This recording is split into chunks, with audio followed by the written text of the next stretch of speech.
ప్రేక్షకులకు నమస్కారం. మైత్రి media political bulletin సార్వత్రిక సమరం బిగ్ బ్యాలెట్ ఫైట్కు స్వాగతం. నేటి తాజా రాజకీయ పరిణామాలు, వార్తలు, విశేషాలు ఇప్పుడు చూద్దాం. ముందుగా ముఖ్యాంశాలు.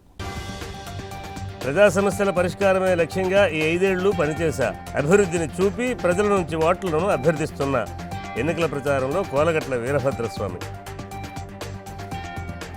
ముమ్మరంగా ఎన్నికల ప్రచారం నిర్వహిస్తున్న మాజీ మంత్రి గంటా శ్రీనివాసరావు. అడుగడుగున బ్రహ్మరథం పడుతున్న ప్రజలు, హారతులిస్తూ స్వాగతం పలుకుతున్న మహిళలు. ఓటు వజ్రాయుధం లాంటిది. వచ్చే ఎన్నికల్లో ప్రతి ఒక్కరూ ఓటు హక్కు వినియోగించుకోవాలి. ఓటర్ల అవగాహన కార్యక్రమంలో అసిస్టెంట్ కలెక్టర్ సహాదిత్ వెంకట తిరునాథ్. విజయనగరంలో వైసీపీకి గట్టి షాక్. సైకిల్ ఎక్కిన వైసీపీ పార్లమెంటరీ ప్రధాన కార్యదర్శి ముద్దాడ మధు. సాధారణంగా ఆహ్వానించిన కూటమి అభ్యర్థి పూసపాటి అదితి గజపతిరాజు. సార్వత్రిక ఎన్నికల వేళ భారీగా పట్టుబడుతున్న నగదు, మద్యం, ఆభరణాలు. ఇప్పటి వరకు సుమారు 4 కోట్ల రూపాయల విలువైన సొత్తు స్వాధీనం వెల్లడించిన జిల్లా కలెక్టర్ నాగలక్ష్మి. రాష్ట్ర ప్రయోజనాల కోసం ఎన్నికల్లో ప్రతి ఒక్కరూ కూటమి అభ్యర్థులకు మద్దతు ఇవ్వాలని తెదేపా రాష్ట్ర ప్రధాన కార్యదర్శి, కాపు, తెలగ, బలిజ, ఒంటరి కులాల జేఏసీ రాష్ట్ర కన్వీనర్ వాసిరెడ్డి యేసుదాసు, కాపు జేఏసీ రాష్ట్ర సభ్యులు ఆరేటి ప్రకాష్ పిలుపునిచ్చారు. విజయనగరంలోని అశోక్ బంగ్లాలోని వారు మీడియాతో మాట్లాడారు. ఈ ప్రభుత్వాన్ని బంగాళాఖాతంలో కలిపేస్తేనే రాష్ట్ర ప్రయోజనాలను కాపాడుకోగలమన్నారు. వైకాపా ప్రభుత్వం అన్ని రంగాల్లో విఫలమైందని, ప్రభుత్వానికి ఓటు అడిగే హక్కు లేదన్నారు. కాపులకి నేను వస్తే సంవత్సరానికి 2,000 కోట్ల చొప్పున 10,000 కోట్లు ఇస్తానడా, 10 రూపాయలు కాడ ఇచ్చాడా అని చెప్పి అడుగుతా ఉన్నాం. అందరినీ మోసం చేశాడు. కాపు తెలగా పెద్దల్ని విదేశీ విద్య తీసేసాడు. కాపు భవనాలు తీసేసాడు. ఎందుకేయాలి, ఇంకా ఓటు అడిగి హక్కు లేదని చెప్పి సందర్భంగా తెలియజేస్తా ఉన్నాను. అందరూ మేల్కోండి, మెలకుగా ఉండండి. వాళ్ళు ఒకే ఆలోచన, డబ్బు ఇచ్చి కొనేద్దాం ఈ రాష్ట్రాన్ని అనుకుంటా ఉన్నారు. డబ్బు ఇచ్చి ఓట్లు కొందాం, మందు ఇచ్చి ఓట్లు కొందాం, పలా ప్యాకెట్లు ఇచ్చి ఓట్లు కొందాం అని చూస్తూ ఉన్నారు. మేము హెచ్చరిస్తూ ఉన్నాం. ఈ ప్రభుత్వాన్ని బంగాళాఖాతంలో కలిపేస్తేనే ఈ రాష్ట్ర ప్రయోజనాలు కాపాడుకుంటామని చెప్పి సందర్భంగా తెలియజేస్తూ, తప్పకుండా ఈ పార్లమెంట్లో 7 నియోజకవర్గాలకు కూడా మీరు ఓటు కూటమి అభ్యర్థులకు వేసి గెలిపించుకుని ఈ జిల్లాని, ఈ రాష్ట్రాన్ని ప్రజలు కాపాడుకోవాలని చెప్పి సందర్భంగా తెలియజేస్తాం. ముఖ్యంగా కూటమికి ఎందుకు మనం సపోర్ట్ చేయాలని మేము మా కుల సంఘాల్లో డిస్కస్ చేసినప్పుడు 2 అంశాలు ప్రధానంగా వచ్చినాయి. ఒకటి జాతి ప్రయోజనాలు, 2 రాష్ట్ర ప్రయోజనాలు. జాతి ప్రయోజనాలు అంటే కేవలం కాపుల ప్రయోజనాలే కాకుండా రాష్ట్రంలో ఉన్న అన్ని కులాలకి కూడా ఈ ప్రభుత్వం వల్ల ఎక్కువ నష్టం జరిగిందని మేము భావిస్తున్నాం. ముఖ్యంగా మనం చూసినట్టయితే కాపుల్లో ఈ తెలగ, బలిజ, ఒంటరి కాపులకు సంబంధించిన రిజర్వేషన్ సంబంధించి జగన్మోహన్ రెడ్డి చాలా అన్యాయం చేశారు. కాపు కార్పొరేషన్ ఇచ్చేయడం జరిగింది. అలాగే తూర్పు కాపులకు సంబంధించి, బీసీలకు సంబంధించి అనేక పథకాలు పక్కన పెట్టడం జరిగింది. ముఖ్యంగా మనం చూసినట్టయితే బీసీ సప్లాన్ కానీ, ఎస్సీ ఎస్టీ సప్లాన్ కానీ పూర్తిగా పక్కన పెట్టేసి అసలు సప్లాన్ అనేది అమలు చేయకుండా ఉండటమే కాకుండా ఎస్సీలకు సంబంధించి సుమారు 27 పథకాలు పక్కన పెట్టడం జరిగింది.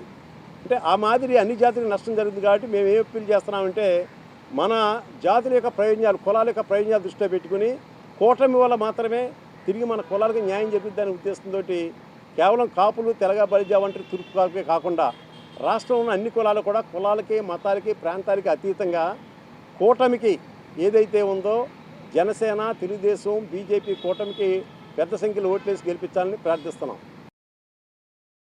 నగరంలోని వివిధ డివిజన్లలో డిప్యూటీ స్పీకర్ కోలగట్ల వీరభద్రస్వామి ఎన్నికల ప్రచారం నిర్వహించారు. బహిరంగ సమావేశాలు నిర్వహించి ప్రభుత్వం చేసిన అభివృద్ధి, సంక్షేమ కార్యక్రమాలను వివరించారు. వచ్చే ఎన్నికల్లో ఫ్యాన్ గుర్తుపై ఓటు వేసి ఎమ్మెల్యేగా తనను, ఎంపీగా బెల్లాన చంద్రశేఖర్ను గెలిపించాలని కోరారు. ఎన్నికల ప్రచారంలో భాగంగా 34వ డివిజన్ ఇందిరానగర్, 16వ డివిజన్ కమ్మవీధి, 11వ డివిజన్ అంబట్సత్రం, 6వ డివిజన్ జమ్ము, 9వ డివిజన్ ప్రాంతాలలో నిర్వహించిన ఎన్నికల ప్రచార సభలో డిప్యూటీ స్పీకర్ కోలగట్ల వీరభద్రస్వామి పాల్గొన్నారు. ఆయనకు స్థానిక వైసీపీ నాయకులు, కార్యకర్తలు ఘనంగా స్వాగతం పలికారు. ఈ సందర్భంగా ప్రజలను ఉద్దేశించి ఆయన మాట్లాడుతూ, నగర అభివృద్ధి ధ్యేయంగా 5 ఏళ్ల పాటు తాము నిరంతరంగా శ్రమించామన్నారు. దీని ఫలితంగానే నగర సుందరీకరణ సాధ్యమైందన్నారు. అభివృద్ధిని చూసి ప్రజల నుంచి ఓట్లను అభ్యర్థిస్తున్నామని పేర్కొన్నారు. పేర్కొన్నారు. ప్రతి డివిజన్ లో పర్యటనలు చేసి ప్రజా సమస్యలను తెలుసుకుని వాటి పరిష్కారానికి ప్రాధాన్యతనిచ్చామన్నారు. నగరంలో 70% సమస్యలు పరిష్కరించి అభివృద్ధి కార్యక్రమాలు చేపట్టామన్నారు. ముఖ్యమంత్రి వైఎస్ జగన్మోహన్ రెడ్డి నేతృత్వంలో లంచగొండితనం లేని పాలన సాగిందన్నారు. వేలాది మందికి ఇళ్ల పట్టాలు ఇచ్చిన ఘనత వైఎస్ఆర్సీపీ ప్రభుత్వానికే దక్కుతుందని అన్నారు. జగన్ పాలనలో ఇల్లు లేని వారు ఉండకూడదన్న లక్ష్యంతో పనిచేశామన్నారు. ఇల్లు పొందలేని లబ్ధిదారులకు కూడా తాము అధికారంలోకి రాగానే ఇళ్లు పట్టాలను మంజూరు చేస్తామన్నారు. మహిళలకు రుణమాఫీ చేస్తామని గర్వంగా చెప్తున్నామన్నారు. ప్రజలకు నిత్యం అందుబాటులో ఉంటూ వారి యొక్క కష్ట సుఖాలలో పాలు పంచుకుంటున్నామని గుర్తు చేశారు. ప్రతిపక్ష నేత చంద్రబాబు మోసపూరిత వాగ్దానాలతో పబ్బం గడుపుకునేందుకు ప్రయత్నిస్తున్నారన్నారు. ప్రజలంతా స్వామన్న అంటూ పిలవటం తనకెంతో సంతోషంగా ఉందన్నారు. రానున్న ఎన్నికలలో ముఖ్యమంత్రి బలపరిచిన వైసీపీ అభ్యర్థులను గెలిపించి మరింత అభివృద్ధికి నాంది పలకాలని కోరారు. ఈ కార్యక్రమంలో మేయర్ విజయలక్ష్మి, ఏఎంసీ చైర్పర్సన్ శశిభార్గవి, మండల పార్టీ అధ్యక్షుడు నడిపిన శ్రీనివాసరావు, జోనల్ ఇన్ఛార్జీలు, వివిధ డివిజన్ల కార్పొరేటర్లు గుజ్జల నారాయణరావు, బాలి పైడరాజు, ఆల్తి సత్యకుమారి, షకీల్ తదితరులు పాల్గొన్నారు. మీరు ఓటేసే ముందు, ఈ ఓటేసిన తర్వాత గెలిచిన వ్యక్తులు మన అవసరాలకు ఉపయోగపడతారా లేదా, మన ఊరొచ్చి మనకి దండాలు పెట్టి మన గుమ్మాల్లో నిలబడిన వ్యక్తులు మళ్ళీ వాళ్ళ ఇంటికి వెళ్తే మన రాణిస్తారా లేదా నాకు ఆలోచన చేసి ఓటేమని కోరుతున్నాం. అవునా కాదా? ఆలోచించాలా లేదా? ఇవన్నీ మాకంటే ఎక్కువ మీకే తెలుసు. ఆ సంక్షేమ కార్యక్రమాలు పొందుతున్న వాళ్ళు మీరు, అందుకుంటున్న వాళ్ళు మీరు. మాట తప్పని మడమ తప్పని నేత జగన్మోహన్ రెడ్డి గారు, అవునా కాదా? ఆ రోజు ఏదైతే మాట ఇచ్చారో ఆ మాట ప్రకారం అన్ని కార్యక్రమాలు చేస్తున్నారు. కరోనా లాంటి ఆర్థిక ఇబ్బందులు వచ్చినప్పుడు కూడా మీ సంక్షేమ కార్యక్రమాలు ఆపల.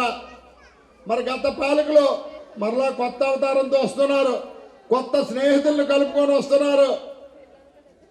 ఏదేస్తా 6 గ్యారంటీలను మీ ఇంటింటికి వచ్చారమ్మా. 6 గ్యారంటీలు ఇస్తా ఉన్నారా? నమ్ముతున్నారా? ఎందుకు నమ్మరు? 2014లో ఆయన చేసిన మోసం ఇంకా గుర్తుంది. త్రైత సిద్ధాంత ప్రచారకులు రాష్ట్ర వ్యాప్తంగా అధికార వైఎస్ఆర్ కాంగ్రెస్ పార్టీకి మద్దతు పలికారు. త్రైత సిద్ధాంత వ్యవస్థాపకులు ఆచార్య ప్రబోధానంద యోగీశ్వరులు ఆదేశానుసారం సార్వత్రిక ఎన్నికల్లో పోటీ చేస్తున్న వైసీపీ ఎమ్మెల్యే, ఎంపీ అభ్యర్థులను కలిసి మద్దతు తెలియజేస్తున్నారు. త్రైత సిద్ధాంత ప్రబోధ సేవా సమితి రాజాం శాఖ సభ్యులు నియోజకవర్గ వైసీపీ ఎమ్మెల్యే అభ్యర్థి డాక్టర్ తలే రాజేష్ను కలిసి మద్దతు ప్రకటించారు. త్రైత సిద్ధాంత వ్యవస్థాపకులు ఆచార్య ప్రబోధానంద యోగీశ్వరుల ఆదేశాలతో ఆ శాఖకు చెందిన సభ్యులు రాష్ట్ర వ్యాప్తంగా వైఎస్ఆర్సీపీకి మద్దతు పలికి వైఎస్ జగన్మోహన్ రెడ్డిని మరలా ముఖ్యమంత్రిని చేయాలని ఆకాంక్షించారు. ఈ సందర్భంగా రాజాం శాఖకు చెందిన సభ్యులు ఆ పార్టీ రాజాం ఎమ్మెల్యే అభ్యర్థి తలే రాజేష్ ని కలిసి ఘనంగా సత్కరించారు. తమ సంపూర్ణ మద్దతును తెలియజేసి సభ్యులందరికీ డాక్టర్ తలే రాజేష్ వైసీపీ కండువాలు వేసి పార్టీలోకి ఆహ్వానించారు. అనంతరం త్రైత సిద్ధాంత క్యాలెండర్ ను డాక్టర్ తలే రాజేష్ ఆవిష్కరించారు. ఈ కార్యక్రమంలో వైస్ ఎంపీపీ నక్కా వర్షిణీ మోహన్, సర్పంచులు గెడ్డాపు అప్పలనాయుడు, నక్కా శ్రీనివాసరావు, ఎంపీటీసీ కడగల రాంబాబు, అలజంగి లక్ష్మణరావు, త్రైత సిద్ధాంత ప్రబోధ సమితి ప్రతినిధులు పి సంతోష్ కుమార్, ఎం రామినాయుడు, బి మోహన్ రావు తదితరులు పాల్గొన్నారు. విశాఖ జిల్లా భీమిలి నియోజకవర్గం కూటమి ఎమ్మెల్యే అభ్యర్థి గంటా శ్రీనివాసరావు ఎన్నికల ప్రచారాన్ని ముమ్మరం చేశారు. భీమినిపట్నం మున్సిపాలిటీ పరిధి చేపలుప్పాడలో ఆయన ఎన్నికల ప్రచారం నిర్వహించారు. ప్రచారంలో గంటాకు అడుగడుగునా ప్రజలు బ్రహ్మరథం పట్టారు. పూల వర్షం కురిపిస్తూ జై గంటా, జై జై గంటా అంటూ నినాదాలతో హోరెత్తించారు.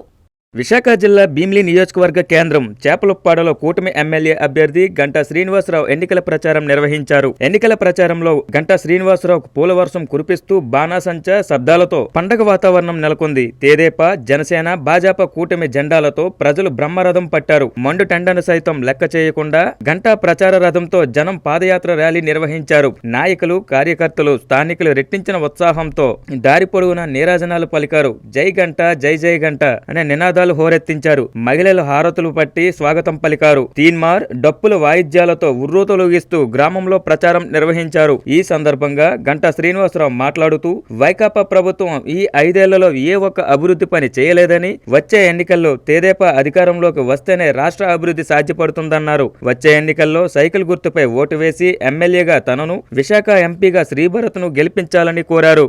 ఊర్లో అడుగుపెట్టిన దగ్గర నుంచి కూడా బ్రహ్మాండంగా స్వాగతం పలికారు. ఒక పక్క పూల వర్షం కురిపిస్తూ, మరో పక్క మహిళలు అయితే మంగళహారతులు ఇస్తూ మీ అభిమానాన్ని మీరు చాటుకున్నారు. తప్పకుండా మీరు ఏదైతే అభిమానం ఆదరణ చూపించారో దాన్ని తప్పకుండా నిలబెట్టుకొని మీ అందరికి కూడా మీరు కోరుకున్న ఈ కార్యక్రమాలన్నీ కూడా చేసి మీ రుణం తీర్చుకునే అవకాశం నాకు కల్పించాలని చెప్పని మీ అందరూ కూడా నేను కోరుకుంటా ఉన్నాను. ఓటుతో ప్రభుత్వానికి బుద్ధి చెప్పేందుకు ప్రజలు సిద్ధంగా ఉన్నారని విజయనగరం నియోజకవర్గ కూటమి అభ్యర్థి పూసపాటి అదితి గజపతిరాజు అన్నారు. విజయనగరంలోని అశోక్ బంగ్లాలో ఆమె మీడియాతో మాట్లాడారు. ఈ నెల 24వ తేదీన తెదేపా అధినేత నారా చంద్రబాబు నాయుడు, జనసేన అధినేత పవన్ కళ్యాణ్ నిర్వహించిన ప్రజాగళం సభ విజయవంతమైందన్నారు. సభ కాస్త ఆలస్యమైనప్పటికీ మహిళలు, యువత, ప్రజలు ఎంతో ఉత్సాహంగా చివరి వరకు ఉండి అధినేతలు ప్రసంగాలు ఆలకించారన్నారు. వైకాపా ప్రభుత్వంపై వ్యతిరేకతకు ఇదే నిదర్శనమని అన్నారు. ప్రజాగళం పేరుతో చంద్రబాబు నాయుడు గారు, పవన్ కళ్యాణ్ గారు ఇద్దరు కలిసి ఒక ఫెంటాస్టిక్ బహిరంగ సభ చేశామన్నమాట. అయితే ప్రజలందరూ తరలి వచ్చారు. ఎటువైపు చూసినా ఒక జన సముద్రం ఉన్నది. ప్రజలు లాస్ట్ వర్డ్ దాకా ఆలకించి ఎప్పుడైతే election commission last minute timing వరకు అది అంతవరకు కంటిన్యూ అయ్యి ఆ టైం వరకు క్లోజ్ అయింది. ప్రజలందరి నుంచి ఒక ఫెంటాస్టిక్ రెస్పాన్స్ వచ్చింది. యువత చాలామంది వచ్చారు, అలాగే మహిళలు చాలామంది వచ్చారు, అలాగే అన్ని వర్గాల ప్రజలు, అన్ని గ్రూప్స్, అన్ని రిలీజన్స్, అన్ని వర్గాలు, అంటే అన్ని రకరకాల ప్రొఫెషన్స్ అందరూ వచ్చి చంద్రబాబు నాయుడు గారు, పవన్ కళ్యాణ్ గారు ఈ సభలో పాల్గొన్నారు. వాళ్ళు ఏం మాట్లాడతారు అని వినటానికి అందరూ తరలి వచ్చారు. అయితే రెస్పాన్స్ అయితే అద్భుతంగా ఉంది. ప్రజలైతే ఎదురు చూస్తున్నారు. May 13th ఎప్పుడు వస్తుంది, మన ఓట్ హక్కుని ఎప్పుడు వినియోగించుకోవచ్చు అనేది అందరూ ఎదురు చూస్తున్నారు. సో అయితే ప్రజలందరూ ఇప్పుడు ఒక బాధ్యత తీసుకొని వాళ్ళ ఓట్ హక్కు వినియోగించుకోవడానికి సిద్ధంగా ఉన్నారు. అలాగే ఇప్పుడు May 13th ఎన్నికల రోజు ప్రతి ఒక్క మనిషికి 2 ఓట్లు ఇస్తారు. 2 కూడా సైకిల్ గుర్తు మీద ఎమ్మెల్యే అభ్యర్థికి నాకు ఒకటి, అలాగే ఎంపీ అభ్యర్థి అయినటువంటి కలిసెట్టి అప్పలనాయుడు గారికి ఒకటి వేసి చంద్రబాబు నాయుడు గారిని మళ్ళీ ముఖ్యమంత్రిగా చేసి, నరేంద్ర మోదీ గారిని ప్రైమ్ మినిస్టర్గా చేసి మన రాష్ట్రాన్ని, మన దేశాన్ని మళ్ళీ పురోగతి పదంలో తీసుకువెళ్తారని మాకు పూర్తి నమ్మకం వచ్చింది. ప్రజలు కూడా దానికోసం ఎదురు చూస్తున్నారు. మీరు వేసే ప్రతి ఓటు మీ భవిష్యత్తును నిర్ణయిస్తుందని అసిస్టెంట్ కలెక్టర్ సహదిత్ వెంకట త్రివినాగ్ అన్నారు. స్వీప్ కార్యక్రమంలో భాగంగా పట్టణంలోని ముఖ్య కూడళ్ల వద్ద కేంద్రీయ గిరిజన విశ్వవిద్యాలయ విద్యార్థులు ఫ్లాష్ మాబ్ నిర్వహించి ఓటు హక్కు వినియోగం పట్ల అవగాహన కల్పించారు. హుషారైన నృత్యాలను ప్రదర్శించి ఉర్రూతలూగించారు. ఓటు వజ్రాయుధం లాంటిదని వచ్చే ఎన్నికలలో ప్రతి ఒక్కరూ ఓటు హక్కు వినియోగించుకోవాలని అసిస్టెంట్ కలెక్టర్ సహదిత్ వెంకట త్రివినాగ్ సూచించారు. స్వీప్ కార్యక్రమంలో భాగంగా పట్నంలోని Kota junction, Balaji junction, Mayuri junction వద్ద కేంద్రీయ గిరిజన విశ్వవిద్యాలయం విద్యార్థులు ఫ్లాష్ మాబ్ నిర్వహించి ఓటు హక్కు వినియోగం పట్ల అవగాహన కల్పించారు. ఈ సందర్భంగా అసిస్టెంట్ కలెక్టర్ సహదిత్ వెంకట త్రివినాగ్ మాట్లాడుతూ మన భవిష్యత్తును నిర్ణయించే ఓటును చాలా ఆలోచించి సరైన వ్యక్తికి వేయాలని సూచించారు. కేవైసీ యాప్ లో ప్రతి అభ్యర్థి వివరాలు ఉన్నాయని వాటిని చూసి నిర్ణయించుకోవాలని చెప్పారు. మన భవిష్యత్తు మన చేతుల్లోనే ఉందని, దానిని నిర్ణయించుకునే శక్తి ఓటుకే ఉందని స్పష్టం చేశారు. May 13న జరిగే ఎన్నికల్లో ప్రతి ఒక్కరూ తమ ఓటు హక్కును వినియోగించుకుని 100% ఓటింగ్ ను నమోదు చేయాలని కోరారు. 1950 కాల్ సెంటర్ కు ఫోన్ చేసి ఫిర్యాదు చేయవచ్చునని, అలాగే ఓటుకు సంబంధించిన వివరాలను కూడా తెలుసుకోవచ్చునని సూచించారు. ఎన్నికలు అనేవి ప్రజాస్వామ్యానికి అతిపెద్ద పండుగ లాంటివని ఆయన పేర్కొన్నారు. ఈ కార్యక్రమంలో బాలల హక్కుల commission chairman Kesali Apparao, sweep nodal officer housing PD Srinivasa Rao, municipal assistant commissioner Tirumala Rao, జిల్లా క్రీడాధికారి వెంకటేశ్వరరావు, ట్రైబల్ యూనివర్సిటీ డిఎన్జేఏ Mishra, AO doctor NV Suryanarayana, resource person Padmanabham, housing అధికారులు, సచివాలయ సిబ్బంది పాల్గొన్నారు. తెలుగుదేశం పార్టీ నాయకులు మాజీ మంత్రి యనమల రామకృష్ణుడు సోదరుడు కృష్ణుడు తెలుగుదేశం పార్టీని వీడి వైఎస్ఆర్ కాంగ్రెస్ పార్టీలో చేరనున్నారు. ఈ సందర్భంగా ఆయన మనసులోని మాట బయటపెట్టారు. టీడీపీని వీడటం కష్టంగా ఉన్నప్పటికీ వైకాపాలోకి వెళ్లటం తప్పనిసరి అయిందని అన్నారు. తెలుగుదేశం పార్టీకి కాకినాడ జిల్లాలో కేర్ ఆఫ్ అడ్రస్ గా నిలిచిన యనమల ఫ్యామిలీలో రామకృష్ణుని తమ్ముడు కృష్ణుడు వైకాపాలో చేరేందుకు నిర్ణయం తీసుకున్నారు. సైకిల్ దిగిపోయి ఫ్యాన్ వద్దకు చేరనున్నారు. ఈ నేపథ్యంలో యనమల కృష్ణుడు తాను ఏ పరిస్థితుల్లో తెలుగుదేశం పార్టీని విడిచిపెట్టాల్సి వచ్చిందో మీడియాకు వివరించారు. 42 ఏళ్లుగా టీడీపీ కోసం పనిచేశాను. పార్టీ మారడం బాధగా ఉన్నా తప్పలేదు అన్నారు. జగన్ ఆహ్వానం మేరకు వైసీపీలో చేరుతానని, తునిలో వైసీపీ జెండా ఎగరవేయడానికి పనిచేస్తానని అన్నారు. మోసపూరిత రాజకీయాలను వదలక తప్పలేదని, తనను దూరం పెట్టాలని కొందరు దురుద్దేశంతో పనిచేశారని ఆవేదన వ్యక్తం చేశారు. ఈరోజు 42 సంవత్సరాలు తెలుగుదేశం పార్టీలో కొనసాగుతూ ఈ రోజున తెలుగుదేశం పార్టీకి రాజీనామా చేయడం జరుగుతుంది. దీనికి అనేక కారణాలని మీ అందరూ తెలిసిన విషయం. ఎందువల్లంటే మరి గతంలో రాజకీయాల మీద ఆసక్తి మీద రాజకీయాల్లో రావడం, నాటి నుంచి నేటి వరకు ప్రజాసేవలో కొనసాగడం, ఈ రోజున కొన్ని కారణాల వల్ల నాకు వచ్చినటువంటి అవకాశం తీసుకోవడమే కాకుండా తెలుగుదేశం పార్టీ నేషనల్ అధ్యక్షుడు చంద్రబాబు నాయుడు గారి దగ్గరికి వెళ్ళి నాకు పదవి కల్పిస్తానని హామీ ఇప్పించడం, తర్వాత మమ్మల్ని దూరం పెట్టాలనే దురుద్దేశంతో వాళ్ళ యొక్క ప్రయత్నం కొనసాగడం, రాజకీయాల్లో ఇప్పుడు కూడా 42 సంవత్సరాలు సర్వీస్ చేసినప్పటికీ తాలూకా పదవులతోటే తృప్తి చెందాం తప్ప ఇప్పుడు జిల్లాలో ఉన్నటువంటి జిల్లా పరిషత్ కానీ, గ్రంథాలయం కానీ, సెంట్రల్ బ్యాంక్ కానీ ఇప్పుడు ఆశించలేదు. నియోజకవర్గంలో ప్రజలకు సేవ చేయడం పరమావధిగా భావిస్తూ పనిచేసాం. ఈ రోజున మరి వేరే పార్టీలకు వెళ్ళడం బాధగా ఉన్నప్పటికీ ఇప్పుడున్నటువంటి మోసపూరితమైన రాజకీయాలకి మొదలగా తప్పలేదు. తప్పనిసరిగా రేపు రాష్ట్ర వైఎస్ఆర్ పార్టీ అధ్యక్షులు జగన్మోహన్ రెడ్డి గారు అధ్యక్షతన మరి దాడిశెట్టి రాజా గారు, మంత్రి గారు, సునీల్ గారు, అదేవిధంగా జిల్లా ఇన్ఛార్జి నితిన్ రెడ్డి గారు, వాళ్ళందరి యొక్క సమక్షంలో విజయవాడలో నేను నాతో ఉన్నటువంటి నా అనుచరులు జాయిన్ అవ్వడం జరుగుద్ది. తప్పనిసరిగా తుని నియోజకవర్గంలో వైఎస్ఆర్ పార్టీని గెలిపించడానికి మా శాశ్వతాల కృషి చేస్తాం. అదేవిధంగా ఎంత విశ్వాసంతో తెలుగుదేశం పార్టీలో పనిచేసామో అదేవిధంగా పదవులు ఆశించకుండా వైఎస్ఆర్ పార్టీలో కూడా పనిచేయడానికి మేమందరం నిర్ణయించుకున్నాం. మరి ఈ రోజున కేవలం రాజీనామాకు సంబంధించిన విషయం. సార్వత్రిక ఎన్నికలు సమీపిస్తున్న తరుణంలో తెలుగుదేశం పార్టీలో చేరికలు ఊపందుకున్నాయి. ఉత్తరాంధ్ర బీసీ సంక్షేమ సంఘం అధ్యక్షుడు, వైసీపీ పార్లమెంటరీ ప్రధాన కార్యదర్శి ముద్దాడ మధు వైసీపీకి బై బై చెప్పేసి సైకిల్ ఎక్కేశారు. శుక్రవారం తన సతీమణి రమణి అనుచరులతో కలిసి టీడీపీ తీర్థం పుచ్చుకున్నారు. విజయనగరం అశోక్ బంగ్లాలో నియోజకవర్గ కూటమి అభ్యర్థి పూసపాటి అదితి కండువా కప్పి పార్టీలోకి సాదరంగా ఆహ్వానించారు.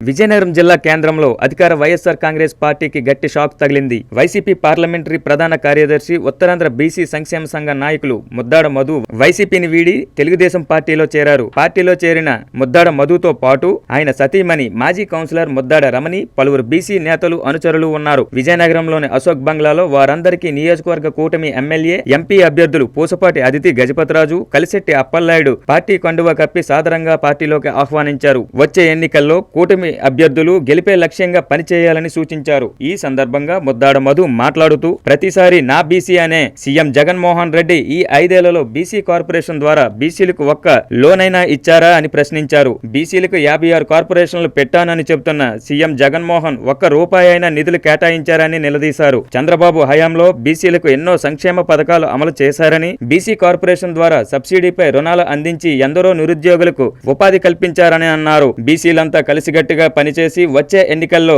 ఎమ్మెల్యేగా పూసపాటి అదితి గజపతిరాజును, ఎంపీగా కలిశెట్టి అప్పలనాయుడిని గెలిపించి తద్వారా నారా చంద్రబాబు నాయుడిని ముఖ్యమంత్రిగా చేసుకుందామని పిలుపునిచ్చారు. ఈ కార్యక్రమంలో తెదేపా నాయకులు ఐవీపీ రాజు, ప్రసాదుల లక్ష్మీ వరప్రసాద్, పిల్లా విజయ్ కుమార్ తదితరులు పాల్గొన్నారు.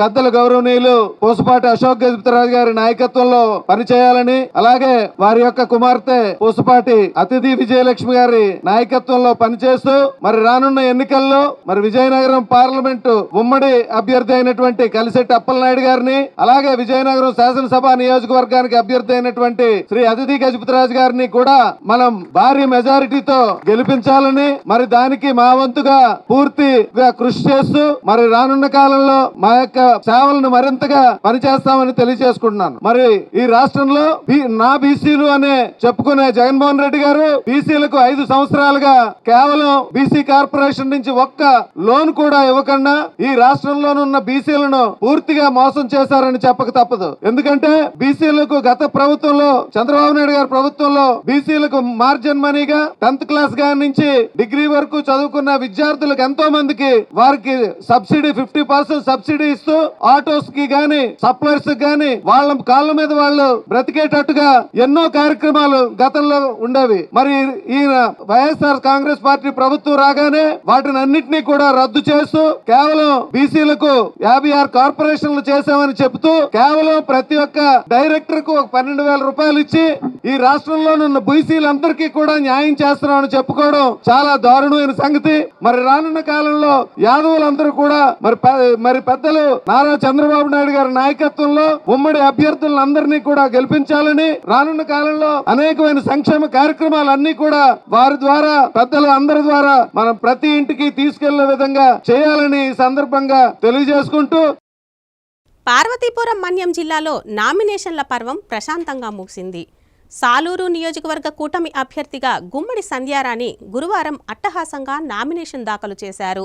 వేలాదిగా తరలివచ్చిన టీడీపీ, జనసేన, బీజేపీ నాయకులు, కార్యకర్తలతో కలిసి భారీ ర్యాలీ నిర్వహించారు. అనంతరం తహసీల్దార్ కార్యాలయంలో ఎన్నికల అధికారులకు నామినేషన్ అందజేశారు.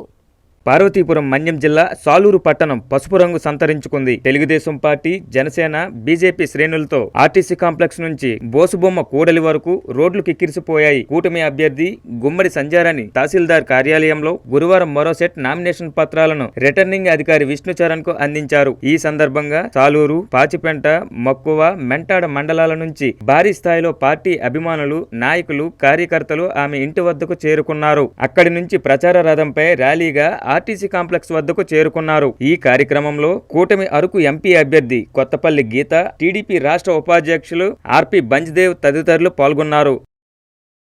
ఎన్నికల ప్రవర్తన నియమావళి అమల్లోకి వచ్చిన దగ్గర నుంచి ఇప్పటి వరకు జిల్లాలో సుమారు 4 కోట్ల రూపాయల విలువైన నగదు, మద్యం, డ్రగ్స్, విలువైన లోహ పరికరాలు, ఇతర వస్తువులను స్వాధీనం చేసుకున్నామని జిల్లా కలెక్టర్ నాగలక్ష్మి తెలిపారు. కలెక్టరేట్లోని తన ఛాంబర్లో మీడియాతో మాట్లాడారు. ఎన్నికల్లో పట్టుబడిన నగదు, ఆభరణాలు తదితర వాటికి సంబంధించి 3 అధికారులతో జిల్లా గ్రీవెన్స్ కమిటీని ఏర్పాటు చేశామని, ఈ కమిటీ ప్రతిరోజు ఉదయం 11 గంటలకు సమావేశమై సీజ్ చేసిన వాటిపై చర్చిస్తుందని తెలిపారు. సాధారణ ప్రజలకు చెందినవైతే వాటి ఆధారాలను పరిశీలించి విడుదల చేస్తారని తెలిపారు. అదేవిధంగా జిల్లాకు ఎన్నికల పరిశీలకులను నియమించడం జరిగిందని, వీరిని నేరుగా కలిసి ఫిర్యాదు చేసుకునే అవకాశం కూడా ఉందని కలెక్టర్ తెలిపారు. ఎన్నికలకు సంబంధించి చూసినట్లయితే మనకి ఇప్పుడు నోటిఫికేషన్ ఇష్యూ చేశాక 18th ఏప్రిల్ నుంచి మనకి ముందస్తుగా ఎప్పుడైతే మనం 16 మార్చ్ ఎలక్షన్స్ అనౌన్స్మెంట్ అయ్యిందో అప్పటి నుంచి జిల్లాలో మనకి ఎన్ఫోర్స్మెంట్ మీద ఫ్లయింగ్ స్క్వాడ్స్, చెక్ పోస్టులు ఇవన్నీ కూడా ఎంసీసీ టీమ్స్ ఇవన్నీ కూడా డిప్లాయ్ చేయడం జరిగింది. మొన్న 18వ తారీఖు ఏప్రిల్ నుంచి స్టాటిక్ సర్వేలెన్స్ టీమ్స్ అన్ని కాన్స్టిట్యువెన్సీకి 3 చెక్ పోస్టులు 3 షిఫ్ట్లో కూడా అడిషనల్గా యాడ్ చేయడం జరిగింది. సో ఈ అన్ని ప్లేసెస్లో కూడా కలిపి ఇప్పటి వరకు మనకి క్యాష్ 1.04 crores మనము సీజ్ చేయడం జరిగింది. Liquor 49 lakhs worth liquor seize చేయడం జరిగింది. డ్రగ్స్ 29 lakhs వర్త్ డ్రగ్స్ కూడా సీజ్ చేయడం జరిగింది. ప్రెషియస్ మెటల్స్లో 1.85 crores worth precious metals seize చేయడం జరిగింది. అదర్ ఐటమ్స్ 75 lakhs సీజ్ చేయడం జరిగింది. మొత్తం 4.43 crores worth election related seizures అనేది ఇప్పటివరకు చేయడం జరిగింది. దీనికి సంబంధించి ప్రజలకి కూడా అందరికీ సిటిజన్స్కి కూడా మనకి జిల్లా గ్రీవెన్స్ కమిటీ అనేది కాన్స్టిట్యూట్ చేస్తున్నాము 3 ఆఫీసర్స్తో. ఈ ఆఫీసర్స్ అందరూ కూడా డైలీ 11 o'clock 6 o'clock ఈ కమిటీ మీటింగ్ అనేది జరుగుతూ ఉంటుంది. ముందు రోజు చేసిన సీజర్స్ అన్నీ కూడా వాళ్ళు రివ్యూ చేసి అది జెన్యున్గా సీజ్ చేసినట్లయితే ఎఫ్ఐఆర్ రిజిస్టర్ చేయమని ఆర్డర్స్ ఇస్తారు. లేదు సిటిజన్స్ ఎవరన్నా ఏమన్నా ప్రూఫ్ కల్పించినట్లయితే అది వాళ్ళ జెన్యున్ మనీ అని ప్రూవ్ చేయగలిగితే వెంటనే రిలీజ్ ఆర్డర్స్ కూడా ఇవ్వడం జరుగుతుంది.